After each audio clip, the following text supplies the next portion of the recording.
Hello friends, welcome to mister Friday theatre. Salaar ఎంతగానో India మొత్తం wait చేస్తున్న సినిమా రానే వచ్చేసింది. ఫ్రెండ్స్, వీడియోలోకి వెళ్లే ముందు పబ్లిక్ రెస్పాన్స్ కూడా మన ఛానల్లో పెట్టాను, ఒకసారి వెళ్ళి చూడడానికి ప్రయత్నించండి. ఇంకా లేట్ చేయకుండా వీడియోలోకి అయితే వెళ్ళిపోదాం. సినిమాలో మొదటిగా మెయిన్ పాయింట్స్ కోసం మాట్లాడుకునే ముందు మొదటిగా మైనస్ పాయింట్స్ కోసం అయితే మాట్లాడుకుందాం. మైనస్ పాయింట్స్ అంటూ పెద్దగా లేవు, కానీ కొన్ని మాత్రం ఉన్నాయి. అవి ఏంటో తెలుసుకుందాం. హీరో వచ్చిన కొద్దిసేపటికి కొంచెం ల్యాగ్ అనిపిస్తుంది. అలాగే ఇంటర్వెల్ అయిపోయాక మరొక 15 to 20 minutes ఫీల్ అయితే అవుతాం ల్యాగ్ అనే ఉన్నట్టు. మిగతాదంతా గూస్ బంప్స్ వచ్చే సీన్స్ అయితే చాలా ఉన్నాయని చెప్పుకోవచ్చు. బ్యాక్గ్రౌండ్ మ్యూజిక్ విషయానికి వస్తే కొన్నిసార్లు ఎందుకు భయ్యా ఈ బ్యాక్గ్రౌండ్ మ్యూజిక్ అని అనిపిస్తుంది. మిగతాదంతా ఓకే. సాంగ్స్ కోసం మాట్లాడుకుంటే కేజీఎఫ్లో ఉన్నట్టు బ్యాక్గ్రౌండ్ సాంగ్స్ ఉంటాయా అని అనిపించింది. కానీ ఈ సలార్ సినిమాలో 2-3 సాంగ్స్ మాత్రమే ఉన్నాయి. అవి అయినా గూస్ బంప్స్ వచ్చే సాంగ్స్ మాత్రం కాదు. మంచి మోటివేషన్ అండ్ అక్కడ వచ్చే సిచ్యువేషన్కి అయితే సాంగ్స్ అయితే ఉంటాయి. అలాగే శృతి హాసన్ ఎందుకుందో అర్థం కాదు, కానీ చిన్న క్యారెక్టరే కానీ ఇంపార్టెంట్ క్యారెక్టర్లో అయితే నటించారు.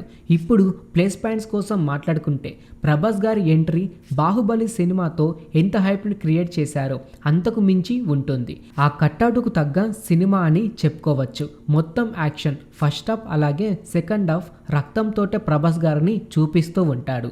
ఇంకా సినిమా స్టోరీ విషయానికి వస్తే Prithviraj and Prabhas close friends, కానీ ఒక ప్లేస్ కోసం వారి మధ్యలో గొడవ మొదలవుతూ ఉంటుంది. పృథ్వీరాజ్ గారి నాన్నగారి క్యారెక్టర్లో అయితే నటించారు. ఈ సింహాసనం కోసం ఇద్దరు మిత్రులు కాస్త బద్ధ శత్రులుగా మారిపోతారు. ప్రతి ఒక్క సినిమా లాగానే పార్ట్ 1 చూసిన ఎవరు అయినా పార్ట్ 2 చూడాలి అని ట్విస్ట్ అయితే ఉంటాయి. పార్ట్ 2 పృథ్వీరాజ్ అండ్ ప్రభాస్ కోసమే సినిమా మొత్తం ఉంటుంది.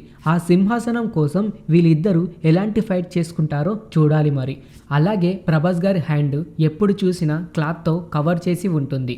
చాలామంది అంటూనే ఉన్నారు ప్రశాంత్ గారి సినిమా అయిన ఉగ్రం సినిమాలో కూడా హీరో హ్యాండ్కి సేమ్ క్లాత్ ఉంటుందని. కానీ ప్రభాస్ గారి హ్యాండ్కి ఒక ఇంపార్టెంట్ అయిన టాటో ఉంటుంది. దానిని కవర్ చేసుకోవడానికే ఆ క్లాత్ని వాడతాడు. సలార్ సినిమా ఏమాత్రం ఉగ్రం అండ్ కేజీఎఫ్ సినిమా నుండి కాపీ కొట్టిన సీన్స్ అయితే ఏమీ ఉండదు.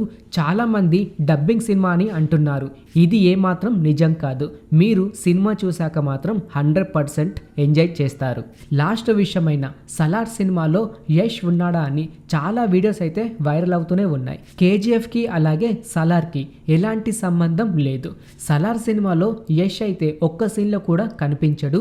సలార్కి అలాగే యష్కి ఎలాంటి సంబంధం అయితే లేదు. బాహుబలి సినిమా తర్వాత ప్రభాస్ ఫ్యాన్స్కి ఇప్పటి వరకు ఫుల్ మీల్ సినిమా అంటూ ఏమీ లేదు. కానీ ఈ సలార్ సినిమా బాహుబలి తర్వాత మరొక్క మెట్టు ఎక్కిందని చెప్పుకోవచ్చు.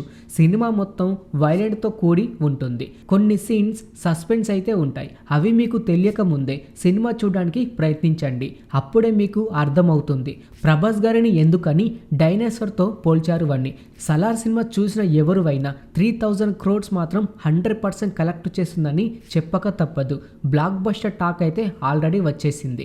ఓకే ఫ్రెండ్స్, చూశారు కదా Salaar movie review.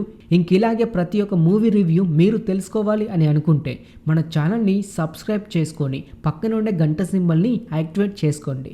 Thanks for watching.